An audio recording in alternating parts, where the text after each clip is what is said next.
Buenas noches, queridas amigas, buenas noches, queridos amigos, bienvenidas, bienvenidos aquí al plató de La Noche Negra, Aragón TV. Ustedes ya nos conocen, el programa del enigma, el misterio, todo aquello que nos hace estremecer, también reflexionar, pero sobre todo disfrutar, como la novela negra o el cine de intriga. Y siempre comparecemos ante ustedes pues muy bien acompañados en esta noche por Manu para los amigos, que tiene muchos.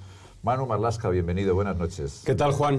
Muy buenas noches. Bueno, con esa voz, con esa imagen que tienes, pero sobre todo con la vida que llevas tan relacionada con el crimen, los sucesos, el periodismo de investigación, tienes muchísimos seguidores, admiradores, muy querido también en nuestra tierra de Aragón y muy leído, porque vienes con un libro extraordinario, con Cazaré al monstruo por ti. Vaya. Vengo a Aragón encantado siempre, sea de trabajo, sea de vacaciones, y vengo a, bueno, pues a mostrar precisamente y a enseñar ese libro, ese compromiso, como digo yo, es un compromiso de un puñado pequeño de policías para lograr cazar a quien había hecho tanto daño, ¿no? A un agresor sexual de niñas, del que hablaremos con tranquilidad luego, pero es la historia de un compromiso, desde luego. Antonio Ortiz, tristemente famoso, el pederasta de Ciudad Lineal, 4 violaciones, niñas muy pequeñas, el monstruo campando por su respeto, la policía detrás de él. Fueron unos meses absolutamente extraordinarios que tú viviste, una investigación. La Operación Candy. Operación Candy,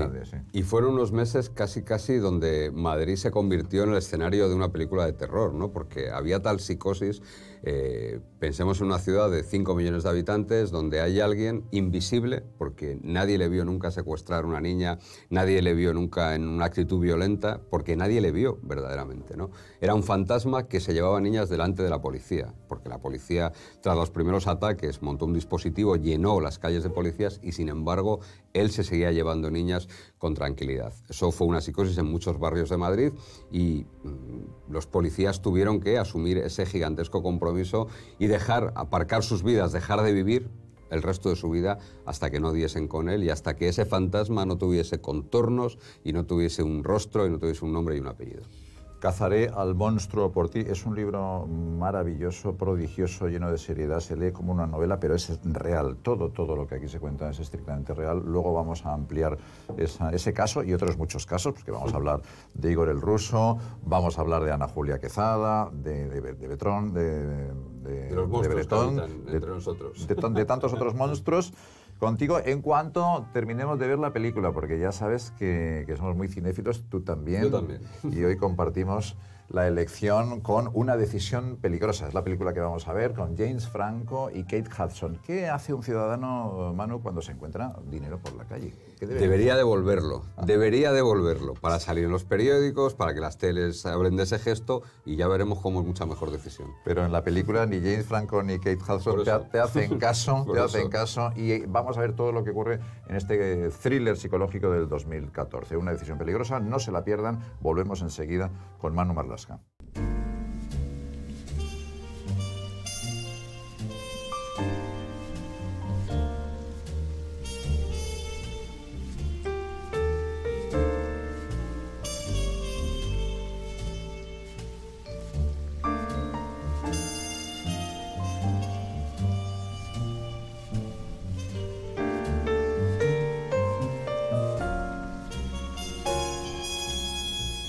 Estamos ya de vuelta aquí en el plató de La Noche Negra, Aragón TV, después de haber disfrutado de un buen thriller psicológico, buenas interpretaciones con James Franco y Kate Hudson y todo lo que tiene que tener un thriller psicológico, Manu. Pero tú cuando vas... En thriller cabe casi todo, ¿eh? Casi todo. El thriller es una especie de cajón desastre ahí, tremendo, y se pasa el rato. Oye, uno cuando tiene necesidad de no pensar, pues la verdad es que se enchufa una película de estas y te quedas fantásticamente. Me gusta el cine. Es verdad que consumo cada vez menos cine, como todo el mundo, yo creo, ¿no? Que las series de televisión están ocupando el lugar que antes ocupaban las películas. Pero me sigue gustando el cine y me sigue gustando de vez en cuando ir a las pantallas de cine, ¿no? Porque creo que es una experiencia distinta, la de por muy buena tele que tengas y por muy buen pantallón que tengas, yo creo que el meterte en una sala de cine sigue siendo un hábito cultural como el de comprar el periódico, que eso lo hacemos la gente mayor ya, ¿no? Pues es un poco, yo creo que el cine se ha convertido también un poco en eso, ¿no? El cine sigue siendo muy fiel al cine negro, al thriller, por supuesto, pero la televisión es un auténtico boom. No hay cadena que por la noche no esté dando un CSI. Realmente es un fenómeno desde hace años ya y parece que además es una tendencia que a los jóvenes les gusta mucho porque muchos están estudiando criminología pues gracias a ese tipo de series. Sí, ¿no? Yo creo que sí, que la beta que se abrió hace pues igual una década o casi 2 décadas con series del tipo CSI, Sin Rastro, Mentes Criminales, todos estos productos norteamericanos muy bien empaquetados, muy elaborados, muy poco reales, muy poco reales, porque ha hecho mucho daño. Esto a los policías de verdad les ha hecho mucho daño, ¿no? Esa era mi próxima pregunta. Esta imagen del CSI de que alguien coge una mosca y dice, bueno, este cadáver lleva aquí 3 días con sus 3 noches, hombre, no. Una mosca cuando la coges hay que meterla en el laboratorio, ver cómo se desarrolla, ver en lo que se convierte para poder datar un cadáver. Sobre todo que en esas series, Manu, ya no el policía antiguo, el viejo inspector, ya no pinta nada. Ahora es el forense, es el policía científico, y dice, sobre todo le dice al guardia, le dice, usted no me moleste, porque bueno, el policía es un laboratorio. Mira, voy a contar una anécdota de cuando arrancaron todas esas series, cuando solo había un CSI, que era el CSI Las Vegas. Yo llegué al laboratorio de criminalística de la Guardia Civil de la Comandancia de Madrid, que está en Tres Cantos, que tiene un pequeño laboratorio al margen del central, ¿no? Del servicio central. Y entonces cuando llegué allí, iba a hacer un reportaje, la gente de homicidios me dicen, bueno, en el CSI tienen a la rubia estupenda y aquí tenemos a Bienve, que es este guardia gordo que hay aquí con bigote. Y efectivamente, era todo tan real como que allí no había rubias estupendas, sino que estaba Bienve, que era un señor gordo con bigote, efectivamente. Tú conociste, no obstante, a los viejos policías, porque cuando entraste en el periodismo de sucesos, todavía no había móviles, no había informática, ni ADN, ni nada por el estilo. O sea, que decir que tú conociste aquella página de sucesos, la histórica, ¿no? Los años finales de los años 80. Finales de los 80, ¿no? En el año 88. Yo empecé a hacer sucesos en enero de 1988, concretamente. Y en aquella época todavía había policías de esos antiguos, esos inspectores, esos investigadores que venían de la Brigada de Investigación Criminal, que era como se llamaba, en contraposición con la político-social, que era la que se dedicaba a otras cosas. Bueno, pues la Brigada de Investigación Criminal, uno iba a captar noticias y iba a enterarse de las cosas. Cuando cerrabas tu edición en el periódico, por la noche ya, 10, 10 y media, te ibas a La Pelos, que era como se llamaba el bar de la brigada, era conocido como La Pelos, y allí, entre fundadores y Whisky Dick y todo eso, pues le podías sacar la foto del muerto o la foto del malo o una historia que poder contar en la siguiente edición, ¿no? Era otra policía, era otro periodismo, evidentemente, eran otros tiempos, y yo noté ese cambio generacional muchos años después, cuando después de una gran operación de una unidad de lo que ahora se llama cibercrimen, habían detenido a un pederasta que llevaba muchos años trabajando y grabando sus cosas en la red, y finalmente dieron con él. Y me fui a comer, invité a comer a todo el grupo que lo había hecho, ¿no? Y ese día noté, dije, bueno, me estoy haciendo viejo y yo he vivido ya 2 policías. Porque no bebió alcohol nadie. En aquella comida nadie pidió ni siquiera una copa de vino y tomaban zumos y su aspecto era de tomar más batidos de proteínas que lingotazos, desde luego, ¿no? Tu primer caso, Manu, porque ya has trabajado en cientos, pero yo creo que fue en el diario Ya, cuando empezaste, tenías 21, ¿eh? 21 yo tenía años. 21 años, sí, tenía en aquella época. Tu primer caso, suena el teléfono, hay un crimen. Pues suena el teléfono, le suena a mi jefe, que el teléfono, yo tenía un jefe de sucesos en la sección, y me dice que ha aparecido una prostituta muerta en el Hotel Miguel Ángel de Madrid. Rufina Sanz Caviedes se llamaba, y era de un pueblo de Cuenca. Entonces, un norteamericano llamado David Baxter la había contratado sus servicios, se la había llevado a la habitación del hotel, y allí algo pasó que ella acabó rajada, prácticamente destripada. Le habían cortado los pechos también, los había tirado al váter, y a ella la tiró por el patio de luces del hotel, ¿no? Y mi labor en ese crimen fue terrible, porque yo tenía que localizar a la familia de la chica, de la muchacha, ¿no? En aquella época, los espectadores más jóvenes no sabrán de qué estoy hablando, había guías telefónicas, en los periódicos teníamos las guías telefónicas de toda España. Y entonces yo cogí la de la provincia de Cuenca, busqué el pueblo del que era, porque venía en su DNI el pueblo del que era, y traté, por los apellidos, traté de encontrar a su familia y di con los familiares de aquella mujer. Fíjate, estaba pensando, un americano que destripa a una prostituta, eso es Jack el Destripador.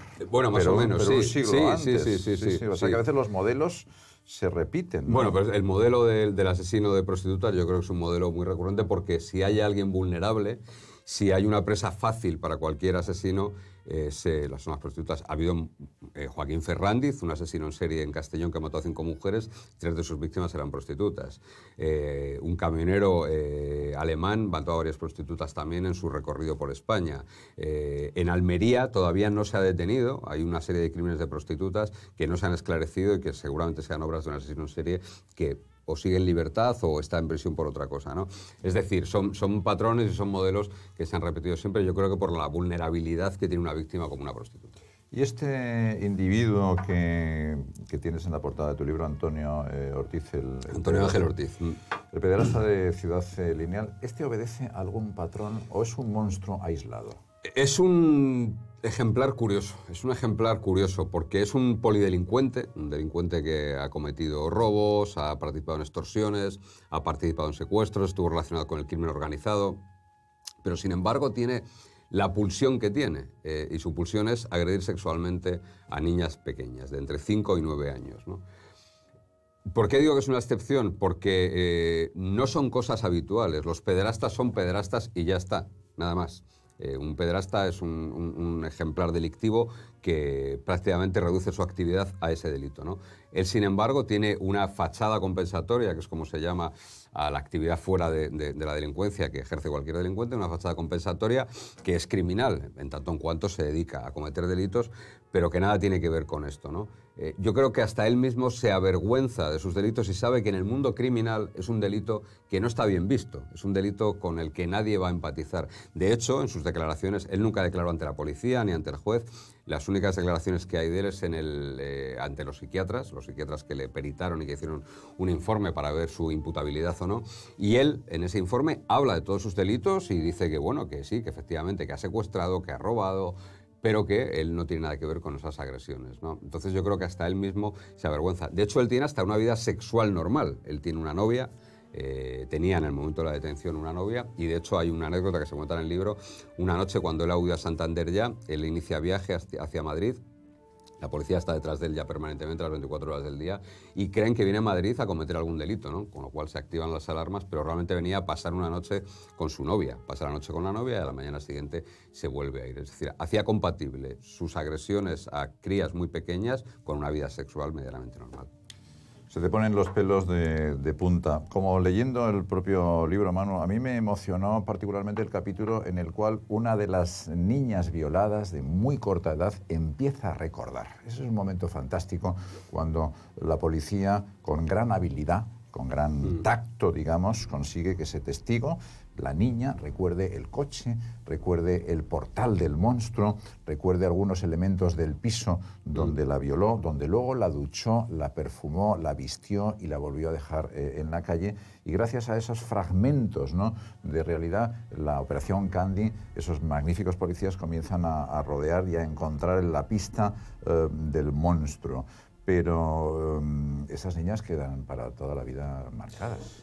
Bueno, afortunadamente yo creo, ese es el caso de Paula, la niña de la que hablas, a la quien yo he llamado Paula en el libro. Era una niña bastante mayor que el resto, lo que pasa es que su complexión física, su constitución, hacía pensar que era más pequeña, por eso él se fija en ella, ¿no? Y Paula tiene una memoria prodigiosa. Paula dibuja el piso al que la llevan, Paula dibuja el portal, dibuja la fachada, recuerda detalles del coche, todo coincidente con la realidad, como luego se vería, ¿no? Paula, por ejemplo, es una cría que todo su entorno se ha encargado de que olvide eso que nunca debió vivir, ¿no? Hay un momento muy emocionante de todo lo que ocurre alrededor de esta operación, que es las declaraciones de las niñas en el juzgado.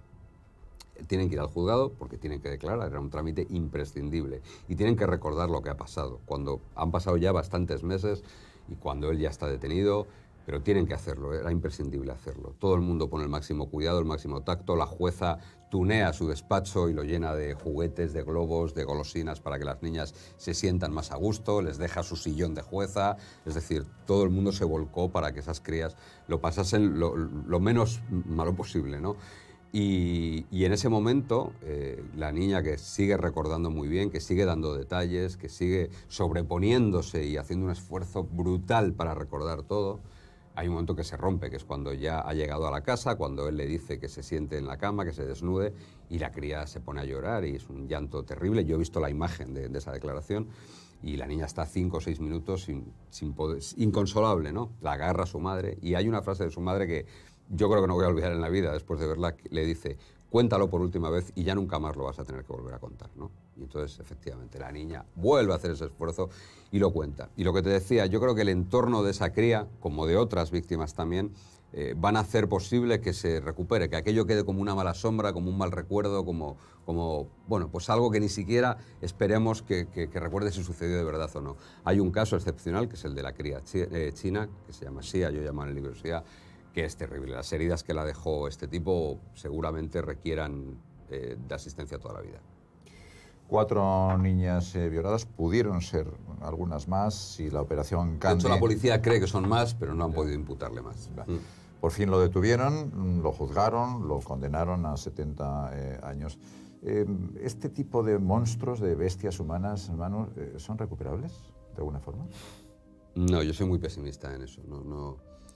Los agresores sexuales son gente muy, muy complicada. Su tratamiento es muy... Bueno, su tratamiento es que verdaderamente no hay tratamiento. A veces la realidad me contradice y la realidad demuestra que agresores sexuales peligrosísimos, como el violador de pirámides, por ejemplo, pues salieron de prisión y ahí siguen, sin que tengamos afortunadamente noticias de ellos, ¿no?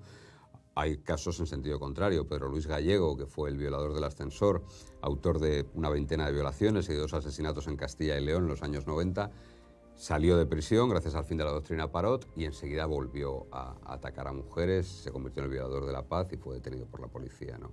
El tratamiento de las agresiones sexuales es muy complicado y la reinserción es muy, muy, muy, muy complicada, ¿no? Él saldrá, Antonio Ángel Ortiz tendrá que salir, sus víctimas tendrán más allá de 20 años, esperemos que hayan olvidado todo, desde luego, y veremos. Yo no soy nada buenista, no soy nada... Sé que la prisión, y que así lo dice la Constitución, tiene que ser un lugar en el que tratar de convertir a la gente a la que hemos echado de la sociedad en gente apta para volver a la sociedad, pero desgraciadamente la experiencia, más de 30 años hablando de todo esto, muchas veces me da la razón.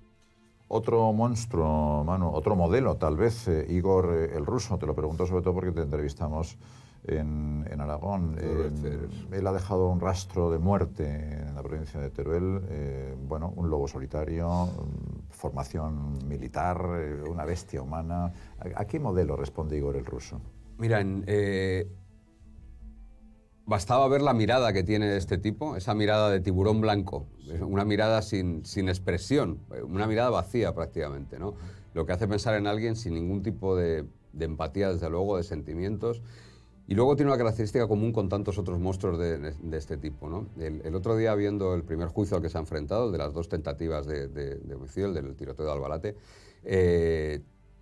se sentía la estrella, se sentía el protagonista, sabía que él era el foco de atención, que todos los focos estaban sobre él, ¿no? Es esa vanidad, ese narcisismo que comparten tantos asesinos, ¿no?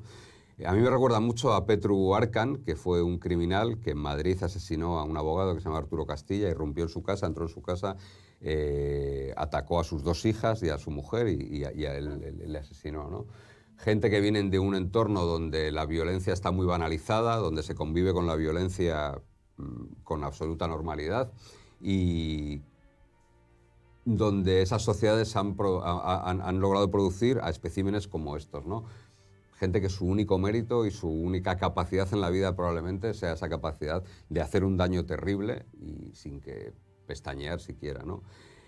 A mí me preocupa algo. Este tipo de delincuentes, este tipo de malvados, tienen cierta atracción, tienen cierto glamour, tienen cierto magnetismo para la gente, ¿no? Y me parece terrible, por ejemplo, que todo el mundo haya aprendido el nombre de Norbert Ferrer o Igor el Ruso y nadie recuerda el nombre de las víctimas. Porque estas personalidades de asesinos muchas veces lo que consiguen es difuminar lo verdaderamente importante, ¿no? Que es que han hecho daño y han dejado atrás la vida de varias personas. Un poco como la fascinación por Manson, ¿no? Y tantos otros asesinos célebres, ¿no? ¿A ellos realmente les gusta la fama? Sí, mucho. Bueno, Manson yo creo que es el ejemplo prototípico, Manson, ¿no? Hasta grababa... Sí. en una época anterior a YouTube, él grababa sus vídeos de... ¿Puede ser el móvil del crimen? De canciones. ¿Acceder a la fama? Yo no sé hasta qué punto. Sí que ha habido algún caso donde se ha expresado así de claro, ¿no? Que querían saber qué se sentía al matar, al asesinar y a lo mejor ese paso a la fama ha podido motivar un crimen, ¿no? Pero yo creo que lo que ocurre es que se sienten de repente a gustos cuando se sienten importantes, ¿no? ¿Cuántas veces hemos visto, ahora que las diligencias se graban, todas las diligencias policiales y judiciales, hay cámaras de la propia policía o de la Guardia Civil grabando? Yo recuerdo la reconstrucción del crimen de Pioz, aquel Patrick Nogueira que asesinó a sus 2 tíos y a 2 niños pequeños, descuartizó a los adultos y los metió en bolsas de basura.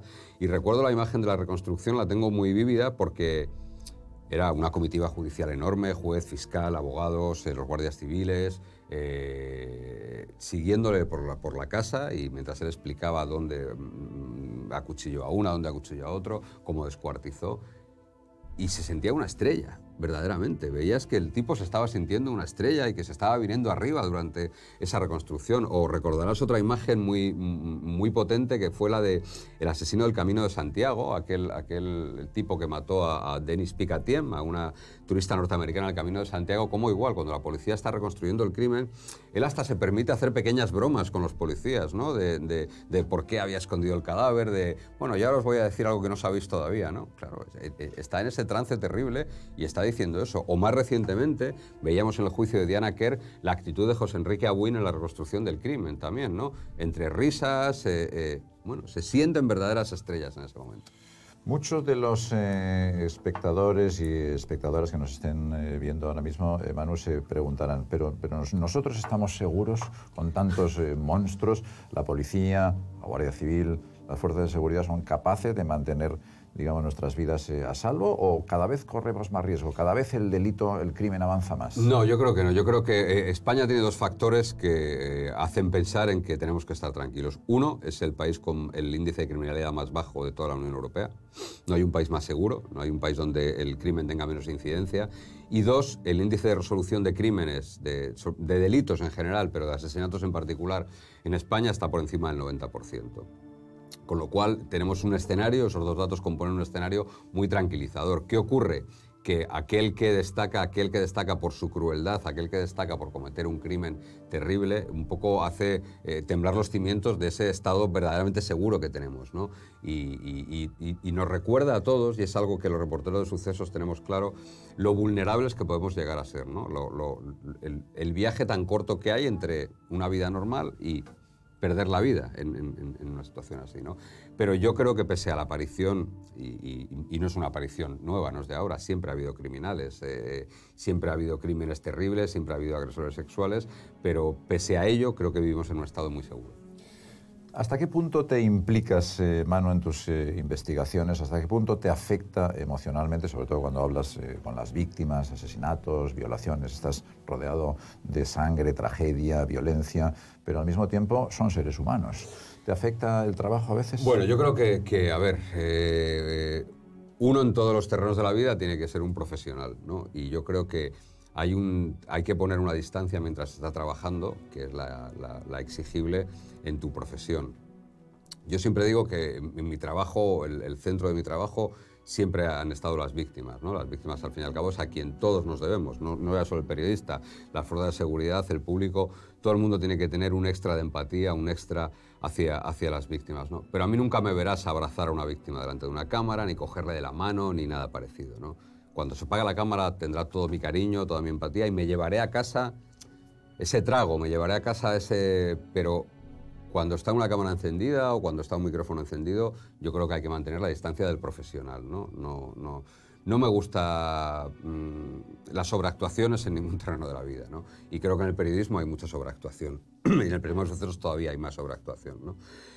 Sí que afectan, claro que sí, claro que hay investigaciones que te llevas a casa y te remueven y te cabrean y te enfadan y te entristecen y te dan mucha rabia, ¿no? Y ver el dolor que es capaz de generar gente como Antonio Ángel Ortiz o como tantos otros, claro que sí. A ver, yo crecí profesionalmente cuando en Madrid cada una vez al mes por lo menos había un coche bomba de ETA, ¿no? Y llegabas al escenario y veías el dolor que eran capaces de provocar, ¿no? Entonces, claro que te lo llevas, como no te lo vas a llevar, ¿no? Epístola 11M, es decir, grandes tragedias, ya no hablo de crímenes, de grandes tragedias como accidentes de avión, accidentes de tren, accidentes de autocar, y ves todo el dolor que se genera. Y por ese dolor uno no pasa sin una cicatriz, ¿no? Uno no pasa sin heridas al atravesar todo ese dolor. Pero sobre actuaciones, no, nunca. Al hilo de ETA, hay expertos que dicen que la Guardia Civil desarrolló nuevas técnicas en la lucha contra el terrorismo, que contribuyó indirectamente a mejorar el servicio y su nivel. ¿Cuál es el nivel científico, la eficacia de la Policía Nacional y de la Guardia Civil en España? ¿Están al nivel de otros cuerpos, de otros países? Sí, están muy por encima de muchos otros países parecidos al nuestro, ¿no? Y hay varios ejemplos, tanto en crimen organizado, por ejemplo. España es un ejemplo de la lucha contra el crimen organizado, tráfico de drogas, por supuesto. En cuanto a técnicas forenses, es un país muy, muy avanzado en técnicas forenses. Y luego una cosa muy importante que la gente no lo recuerda, pero la formación de nuestra Policía Nacional en concreto, la Escuela Nacional de Policía, es un sitio de referencia en toda Europa y viene gente de toda Europa a ver cómo se forman nuestros policías y cómo es el centro de formación, ¿no? Yo creo que tantos años combatiendo el terrorismo efectivamente sirvieron para aprender mucho, para desarrollar muchas técnicas, para formar a mucha gente. Y luego lo que se ha hecho ha sido la lucha contra el terrorismo yihadista. España es un ejemplo. O sea, España es un ejemplo. En España hemos tenido dos grandes atentados yihadistas, Madrid y Barcelona, ¿no? Pero entre medias se han frustrado un montón de atentados, se ha detenido a un montón de gente. Y eso es el reciclaje, el rápido reciclaje que se hizo cuando el enemigo era el terrorismo de ETA, ahora el enemigo es el terrorismo yihadista. Ese aprendizaje que se tuvo con el terrorismo de ETA, bueno, pues se está aplicando, son terrorismos completamente distintos, pero lo cierto es que se está aplicando con una eficacia que es envidiada en toda Europa. Pensemos en Francia, pensemos en Bélgica, pensemos en los atentados que han sufrido allí y todo el daño que ha provocado el yihadismo ahí. Y aquí en España no lo han provocado porque no han podido, no porque no hayan querido, sino porque no han podido.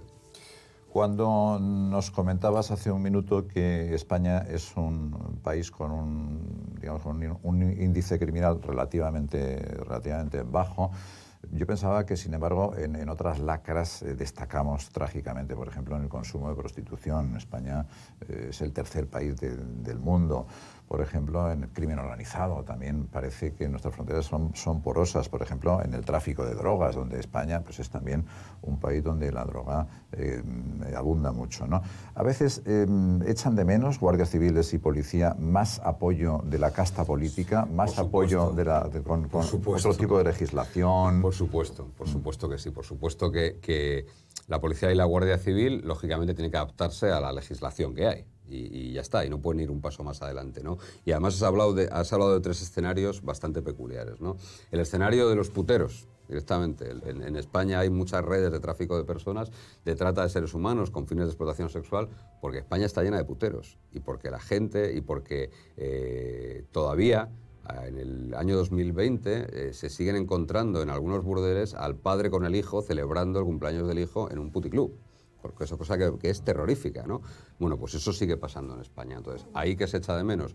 Pues se echa de menos una sensibilización muchísimo mayor y se echa de menos probablemente leyes que vayan contra ese consumidor, ¿no? Contra ese consumidor de carne humana y de tratantes, porque son tratantes verdaderamente de personas, ¿no? El crimen organizado en España ha crecido y en el crimen organizado en España, pero fíjate, España ha sido un lugar de refugio siempre del crimen organizado. La Costa del Sol, la costa mediterránea, ha sido un sitio donde delincuentes de todo el mundo, mafiosos italianos, ingleses, venían aquí a descansar. Y sí que hubo un intento de implantación de crimen organizado. Según las Naciones Unidas, la definición que tiene Naciones Unidas sobre el crimen organizado, hay un último momento, un estadio último del crimen organizado, que es cuando el crimen organizado logra impregnar a la administración del Estado, ¿no? Eso solo ha habido un caso en España, solo ha habido un intento en España que ha sido el de la mafia rusa. La mafia rusa intentó infectar a las organizaciones del Estado, ¿no? Intentó comprar, intentó permear esas organizaciones. Y sin embargo, se le pegó un leñazo y la mafia rusa quedó muy diluida, ¿no? Es decir, cuando el crimen organizado de verdad ha querido, más allá de pasar vacaciones, implantarse aquí, Guardia Civil y Policía han estado atentas, ¿no? Y el tráfico de drogas es un país consumidor de drogas, por supuesto que sí, con una demanda alta de drogas, pero yo creo que no mucho más que el resto de nuestro entorno, pero sí que el lugar donde estamos le hace un país que está a 14 kilómetros, el mayor productor de cannabis del mundo, de hachís del mundo, que es Marruecos. Esa frontera, evidentemente, hace que se inunde de hachís esa parte de España, y luego es el tránsito imprescindible para que la cocaína llegue hasta otros rincones de Europa, ¿no? Entonces, esa situación geográfica nos ha hecho un país donde el hachís y la cocaína pasan por aquí. El tráfico de heroína, que es la otra gran droga, sin embargo, es un tráfico de destino final. La heroína que llega aquí es la heroína que se consume aquí, ¿no? Entonces, esa particularidad ha hecho que pase mucha droga por aquí, pero que se incaute también y que se intervenga muchísima droga aquí.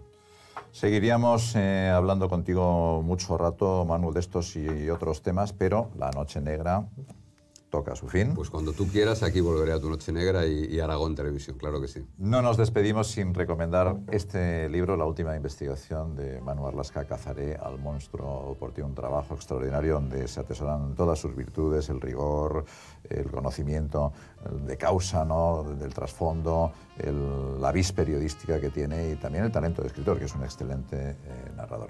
Manu, mucha suerte, muchos éxitos. Muchas gracias. Y hasta siempre. Gracias, Juan.